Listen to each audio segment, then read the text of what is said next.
How's it going, guys? My name is Zach with the Movie Castle, and today we're going to be taking a look at a brand new horror movie, but not just any brand new horror movie, a horror movie that a lot of us have been looking forward to. It's been in development for like 8 years or something, and in fact we got 2 high-profile mockbusters that actually came out before the real thing. That is, of course, the Five Nights at Freddy's movie.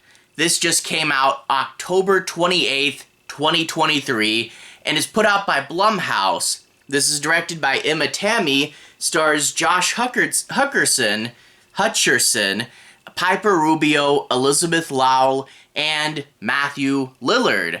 As a fan of both the live-action Scooby-Doo and Wes Craven's original Scream movie, really great to see Matthew Lillard in here. He's obviously a really fun actor, and that mix of, you know, the goofiness but also the seriousness he can do, really appropriate for the tone of Freddy's.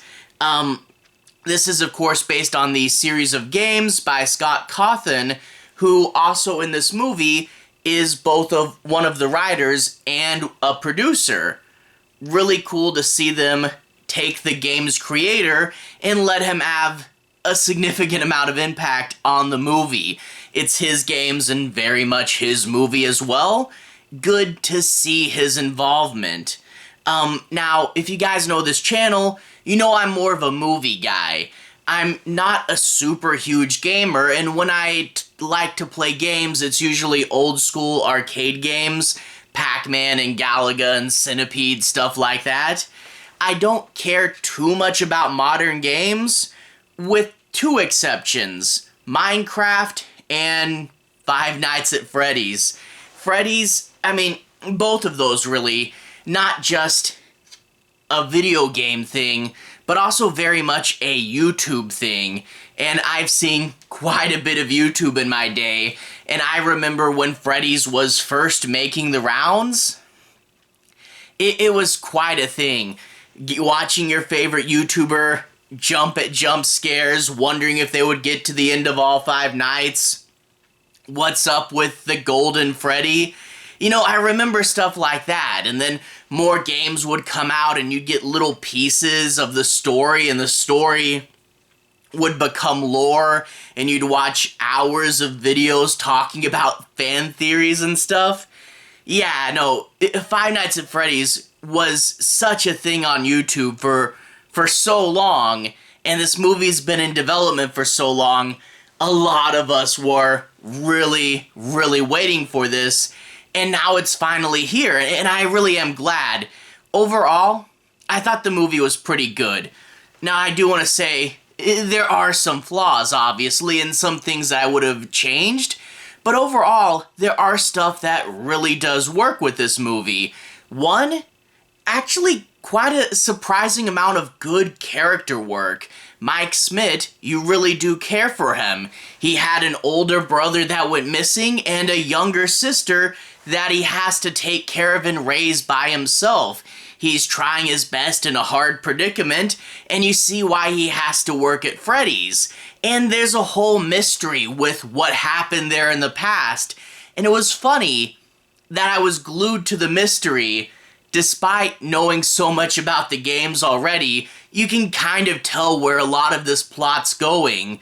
But at the same time, you're still hooked, you know, you still want to know what happens next. And even though Freddy's wasn't the scariest movie ever, it was one that I really found myself watching intently and just really enjoying. But yeah, it's not the scariest movie ever. It does have some really fun horror sequences, but you would expect this to be a much more jump scare heavy movie, and you'd expect it to lean even more towards horror than it does. And it is horror, but there's large periods where the movie's not super scary, and you even get times where they're a little too comfortable around the animatronics. I mean, there's a scene where the sister builds a fort with them. That's kind of weird. And I wish it was a little jump scare heavy. I wish it had more intense sequences, But as it stands, it does have them. It is cool. It's just one that I wish was scarier and had more teeth. And in regards to that, yeah, I know this is a PG-13 movie. They did good with that. Freddy's was never really an R-rated franchise, and I think that works. Plus, it does skew towards a younger audience, and I'm glad that they get to see the movie. But despite being PG-13, you know this is Freddy's. You know there's gonna be a bite in it. A pretty impressive effect for a PG-13 movie. So yeah, no, it's not the rating, it's just I wish the tone was more in that direction.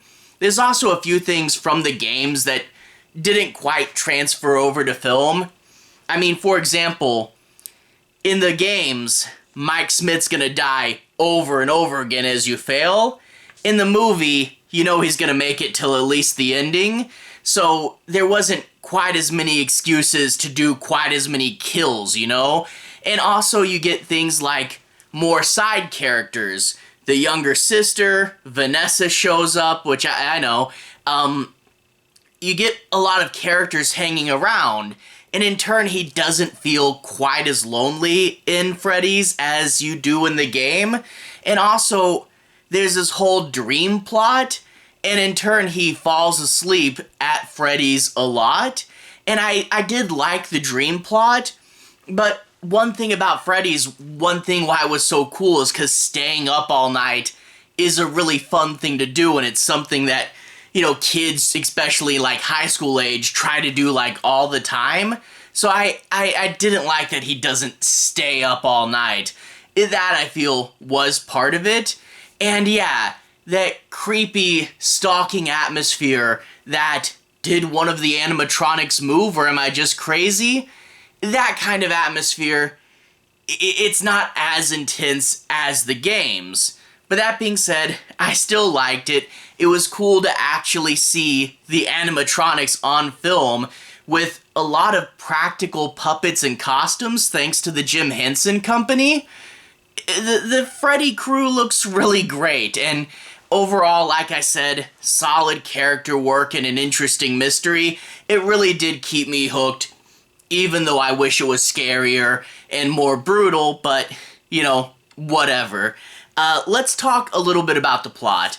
I'm not going to do any major spoilers. I do want to take a bit, talk about some of the plot points, do a bit of an analysis, and say my piece on a few things. I won't cover the ending, I won't spoil the end, but I know that with new movies, a lot of people are really sensitive to getting too much plot details. And if so, go ahead and pause the video here, go out and watch it, I definitely recommend it, and then come back. But yeah, no major spoilers, but deeper analysis. We open up with Mike, our main character, and he gets fired from his job. He sees what he thinks is a kidnapping, turns out it's just a parent being a little bit too aggressive, and he like wails on this guy, so he's fired. But why he had such a strong reaction is because when he was a kid, his brother got kidnapped right in front of his eyes, and he's been obsessed with that day ever since. He's been doing this thing where he talks about how he doesn't believe people really forget anything, they just can't quite access it. So he's been doing special dream meditation where he goes back to that night deliberately in his dreams every night to try to find the killer. So yeah, hunting a killer in your dreams, that's super interesting and gives the movie a little bit of a surreal edge to it. Yeah, that's cool. Again, it does mean that he'll sleep at Freddy's later on rather than staying up all night, but whatever, it's a cool idea. Anyway, he has a younger sister who's a little bit closed off, just likes to draw and doesn't talk much, and he has an aunt that wants to take her away. The parents died, so he's on their own, they're strapped for money, and the aunt wants her, and I do like how when the world turns against Mike, there are still people that care for him, and it's not like a Charlie Brown situation. So the teacher of the younger daughters, like, you're doing fine, she's being the aunt's being a mess, but I believe in you. So that was good. But he needs to get a new job in case it does come to trial. It would look bad if he didn't have one. So he reluctantly takes the gig at Freddy's, where he is going to be watching the security cameras. And it was something, as a fan of the games, to see so much of the set recreate the games and all the little details there. That was pretty cool. And you would eventually get Vanessa showing up, which I know she's not supposed to show up to, like, security breach or something, but yeah, they do kind of an interesting thing where the movie is its own continuity, but it does follow the games a lot in some ways. But with Vanessa showing up, it also uses your knowledge to mess with you a little bit. But whatever. She's a cop, she shows up, and she knows something about what happened here. Mike didn't even know that there were missing kids tied to this location till she hints at it. And she also says, "Did you meet the band?" and pushes the button, and the Freddy gang comes out and does a little show. Well, when he tries to go to sleep on the job because, you know, he can't sacrifice his quest to search for his brother, he starts getting interference from the missing kids in his dream, and he realizes that their two cases might connect to each other, and maybe he needs to chase Ghost in his dream to try to figure out what happened to his brother in the past. That's an interesting angle, and I do like how it repeats every time, so we go, oh, we're here again, what are we going to do differently? Yeah, I thought that was pretty interesting. Now, eventually, the robots are going to start to move. Eventually, he's going to have to take his younger sister into Freddy's. The robots will start to get a little close to her, and we do get some fun sequences. As I said earlier, I do wish it was more terrifying. You get in the trailer this scene where some people break into Freddy's, and you know those people are cannon fodder. But again, not being the game, we can't just kill Mike a million times. So there is a little bit of a lull kind of in the middle where it's not quite as scary as I'd hoped. And I wish there was more excuse for the animatronics to wreak havoc.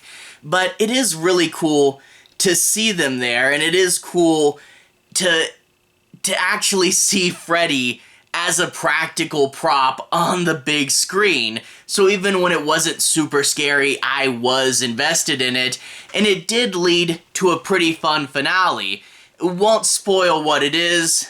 Some of you can probably guess, but something from the Freddy's universe that I'm really glad we got to see, and it's with a really cool animatronic that I really do like. Overall, while I wish the Freddy's movie was scarier, it definitely did have a lot going for it, and I can definitely recommend it. Anyway, to everyone who's watched so far, thank you for watching. To everyone who's liked and subscribed, thank you. You really are helping the channel out. I'll leave a relevant playlist at the bottom. This should be my 2023 movies, and a lot has come out this year. I mean, starting off the year with another Blumhouse movie, Megan, and then 2 different Universal Dracula movies. Yeah, a lot's happened. Anyway, have a good day. I'll see you guys again very, very soon. 2023 playlist on the bottom. Have a good day now.